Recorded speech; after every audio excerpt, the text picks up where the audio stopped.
మా CMA syllabus మేము 2009 నుంచి అడిగిన ప్రతిపాదన మేము CBDTకి ఇచ్చాం, ప్రతిపాదన ఫైనాన్స్ మినిస్టర్కి ఇచ్చాము, MCAకి ఇచ్చాం, అందరికి ఇచ్చాం. మేము కూడా కాస్ట్ అకౌంటెంట్ మమ్మల్ని ఇన్కమ్ ట్యాక్స్ పరిధి ప్రకారం ట్యాక్స్ యాడ్ చేయడానికి అనుమతి అడుగుతూ ఎన్నో అర్జీలు పెట్టాము. కానీ అది ఇంతవరకు సఫలీకృతం కాలేదు. మళ్ళీ మొన్న బిల్లులో కూడా అందరిని రిక్వెస్ట్ చేసాము, మాకు కూడా ట్యాక్స్ యాక్ట్ ఇవ్వమని చెప్పేసి. ట్యాక్స్ యాక్ట్ చేయాలంటే ఇన్కమ్ ట్యాక్స్ యాక్ట్ ప్రకారం మీ అకౌంటెంట్ డెఫినేషన్లో ఒక నిర్వచించబడి ఉండాలి. ఆ నిర్వచనంలో మా పేరు లేదు. మొన్న మేడం గారిని రిక్వెస్ట్ చేసాము.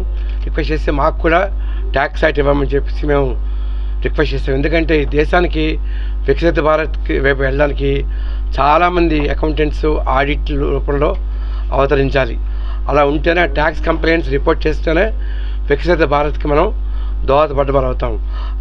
అందులో భాగస్వాములు కావాలంటే మాకు కూడా ఒక అవకాశం ఇవ్వమని చెప్పి మేము గవర్నమెంట్ని రిక్వెస్ట్ చేస్తున్నాము.